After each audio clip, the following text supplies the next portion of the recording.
Welcome to History File, the Cold War. This unit, for students in the 14 to 16 age group, provides the conclusion of a 10-part series exploring the rise and fall of the Soviet Union. Dramatic reconstructions, archive footage and documentary evidence focus on the Cold War from 1945 to the late 1980s, emphasizing the Soviet perspective.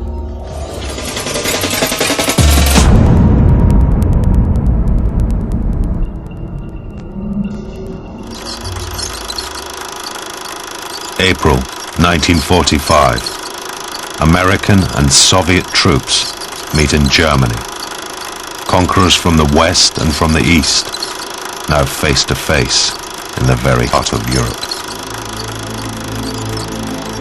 Brought together with a common purpose, the defeat of Nazism, they celebrated their joint victory, toasting an end to war, toasting cooperation now between East and West. As one Soviet major put it, with the blood of their soldiers, the Western nations had won our friendship. We felt that the war had somehow swept aside our political differences. We felt joined now by a bond forged in fire. but within a matter of just months, cooperation turned to mistrust. A new war, a Cold War, began between the Soviets and their wartime allies. A war which would divide the world for the next 40 years. Reconstructed from the memoirs of a Soviet major, Gregory Klimov, this program explores how that Cold War began.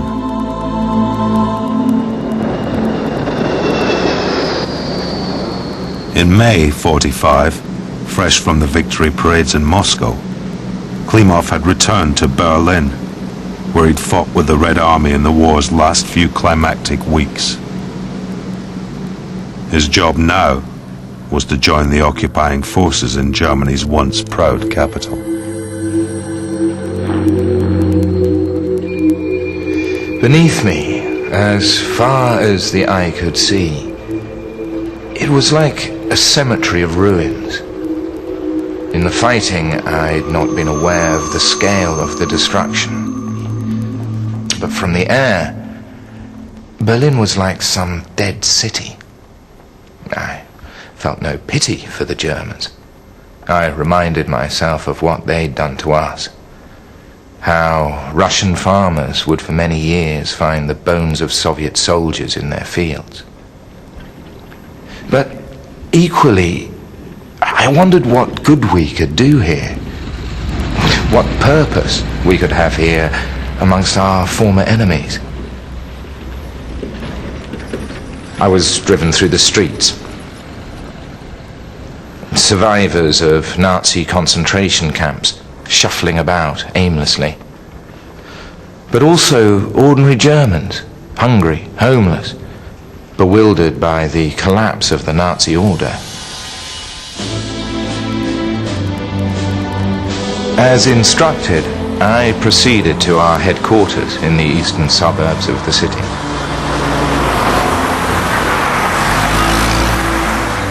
Klimov paints a vivid picture of his time with the Soviet army in Berlin. Their function had been agreed at Yalta, to work alongside the Western Allies, rooting out Nazism, helping ensure that never again would Germany threaten the peace of Europe. It was a job in which they took no small satisfaction. Target practice, eh, comrades? Certainly, comrades. We got it! Several of them at headquarters I already knew. Good to see you. I was with Bagdasarian in the push for Berlin. He'd lost his eye retrieving the body of a fallen comrade. The corpse was booby-trapped. Back together. Not before time. Valia Grinchuk I'd met in Moscow. The Nazis had butchered her family. She joined the partisans, learned how to kill. It was, you can imagine, not easy just turning off that hatred.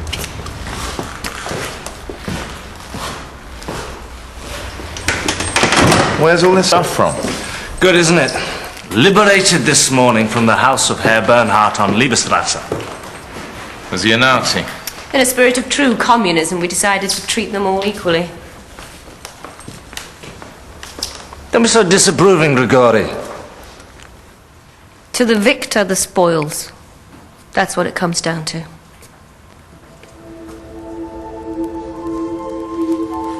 Officially, the Soviet Union had asked for $10 billion in reparations from Germany.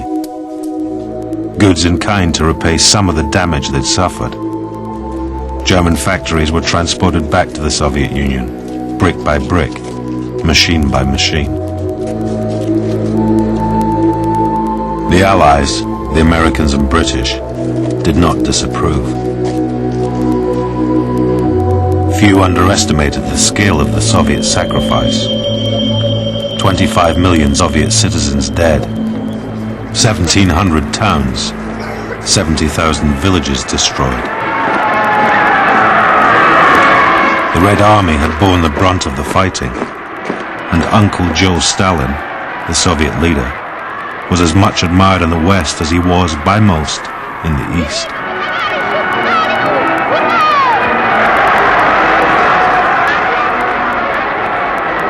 But already, those with longer memories wondered what Stalin's plans were now the war was over. Because Stalin was not just a revered war leader, he was a dictator, a tyrant. In the 1930s, he'd killed as many Russians as had died fighting Hitler. For Klimov and others like him in the Soviet military, the future was viewed with hope, but also anxiety.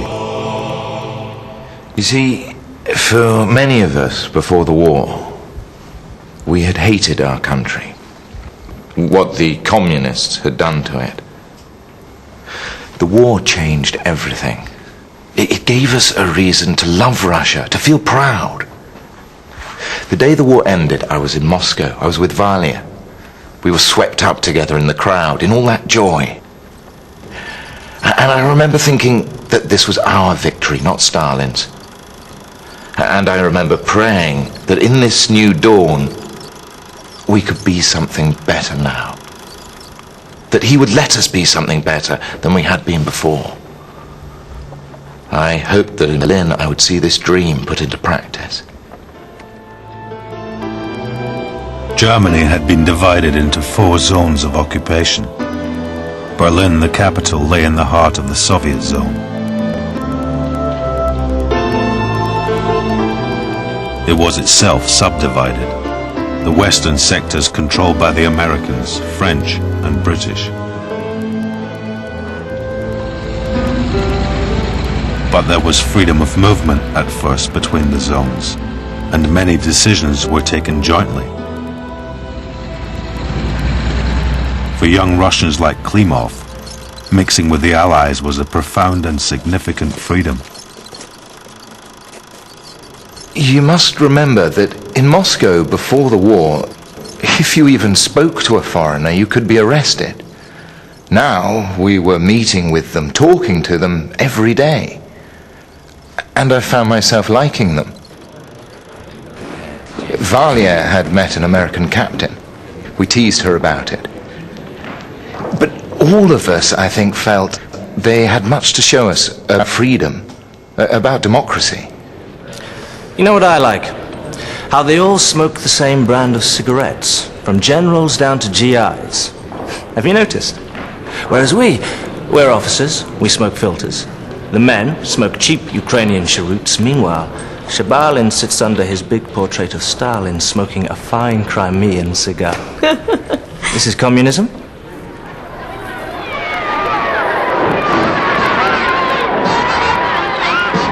By comparison to the Soviets, the Americans had come out of the war in good health.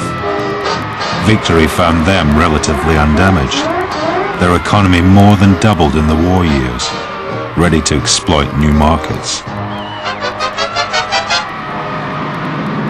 And just before Truman's meeting with Stalin in Potsdam outside Berlin in July '45, he learned another reason to feel confident. The Americans had just tested the world's first atomic bomb.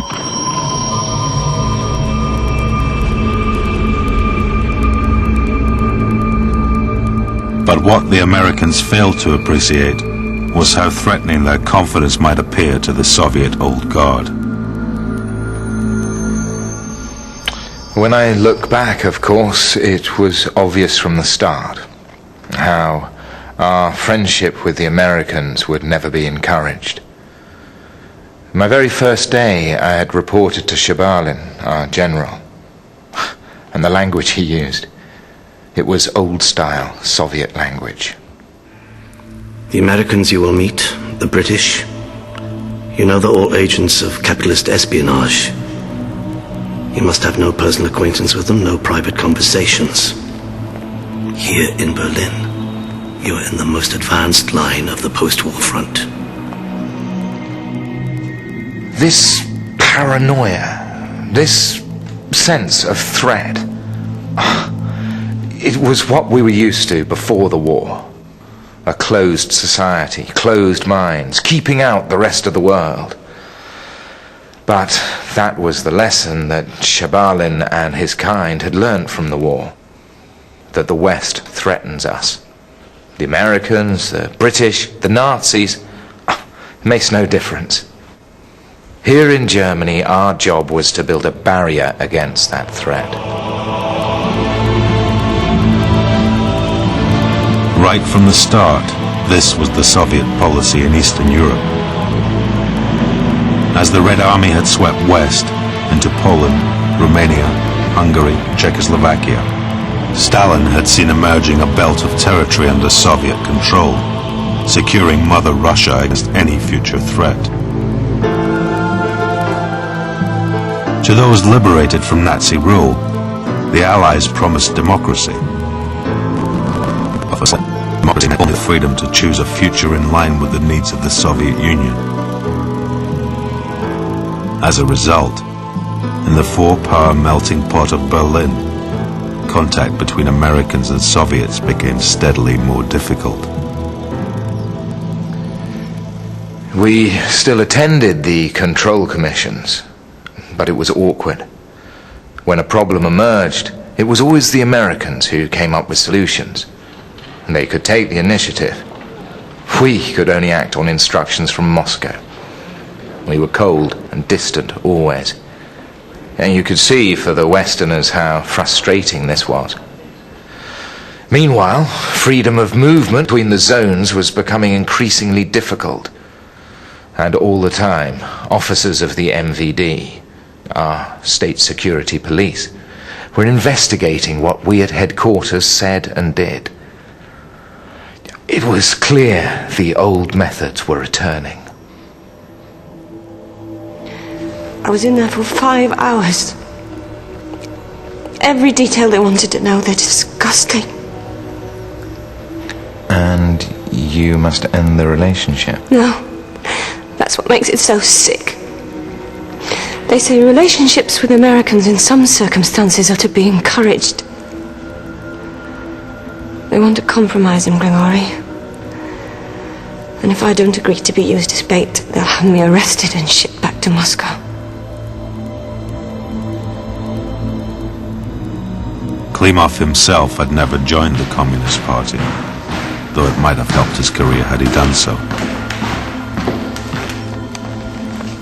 He knew now this decision put him under threat. And then, one day, he received notice that a major in the MVD was waiting for him outside. I presumed it would mean, at the very least, my recall from Berlin. And questions as to why I'd not joined the party, a formal request that I do so, or just simply arrest, there and then.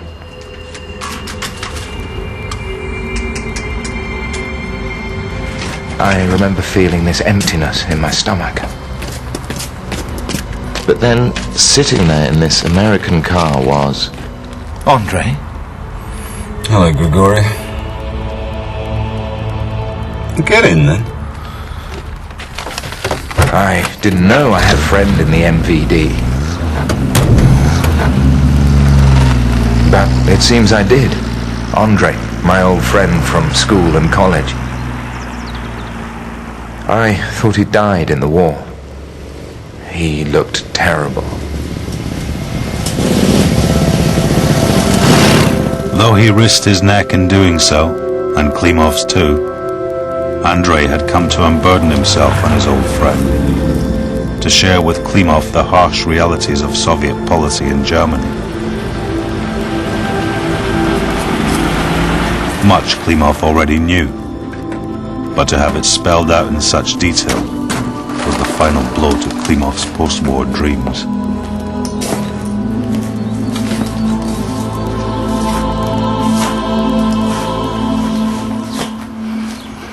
Do you know what it means, the democratization of Germany? All the bakers and sausage makers are to be sent to Siberia. The property owners are to be liquidated as a class. Do you know how we purged Berlin after the fighting stopped? Took just one night. 30,000 people taken from their beds and sent straight to the gulags. Even before our troops crossed the Oder, we had the lists prepared. During the war, I killed, I don't know how many Germans. I was on special duties, we didn't take prisoners. But you know what we're doing now? We're killing the German soul.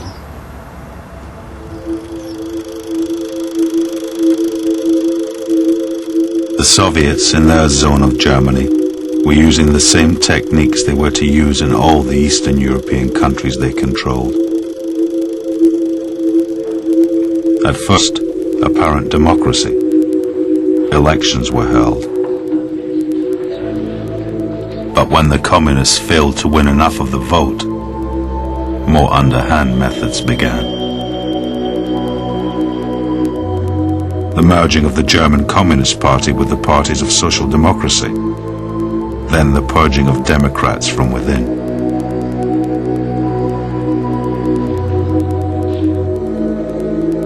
There was ballot rigging, intimidation, and most dehumanizing of all, the deterioration even further of German standards of living, encouraging the Germans in the Eastern Zone to think of communism as their only hope.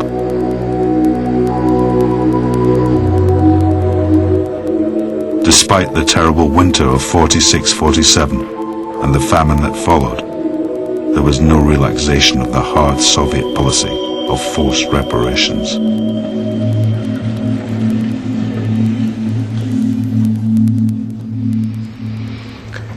It became desperate, the black market thriving.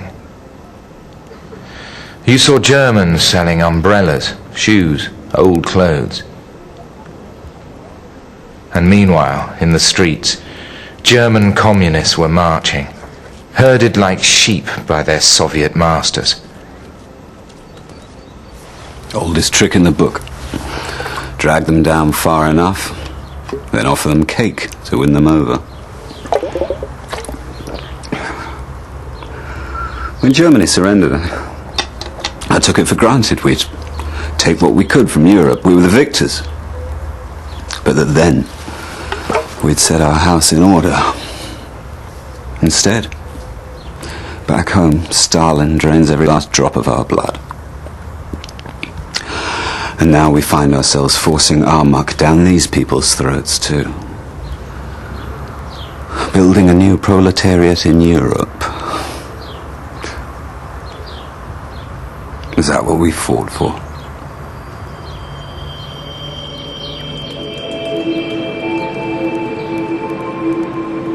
The problem of Germany brought into focus divisions in the wartime alliance. The Western Allies looked to the east and saw no longer an army of liberation, but a conquering army digging in. And in their own zones, the ruins a breeding ground for communism, they saw how Soviet influence could spread still further. And so, by necessity, their attitudes towards the Germans, their old enemies, began to soften.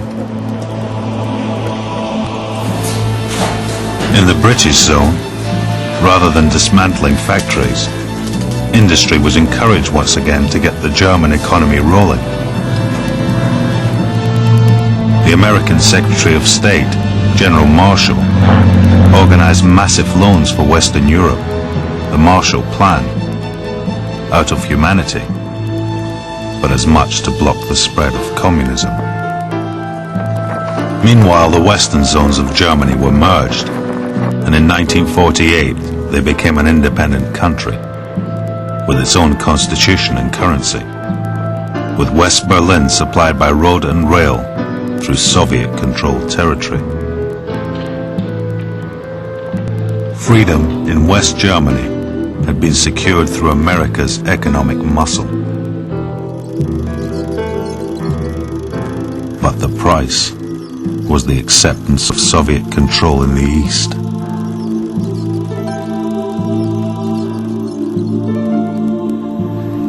We were left with only the memory of the time when Russians had been welcomed as liberators and allies. All the sympathy Russian soldiers had won in the world, gone. We'd wanted a breathing space after the war. But already we could see new storm clouds gathering, and our hearts sank. We thought back to the way we judged the Germans in 1945. All the same, all guilty.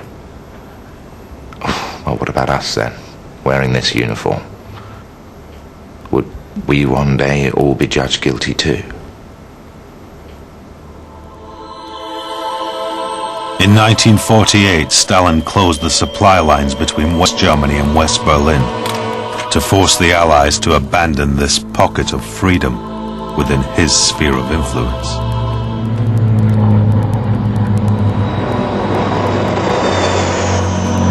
In this, the first test of the Cold War, the Americans showed their resolve, organizing an airlift on an astonishing scale. 450 flights every day to keep West Berlin from collapse. The message was clear. The battle lines were now drawn. There would be no retreat. And Stalin was finally shown to the world in his true colors. No longer Uncle Joe, but a man capable of planning the slow starvation of a city of 2 million people.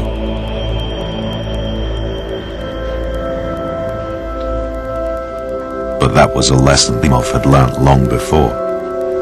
He'd already made his choice.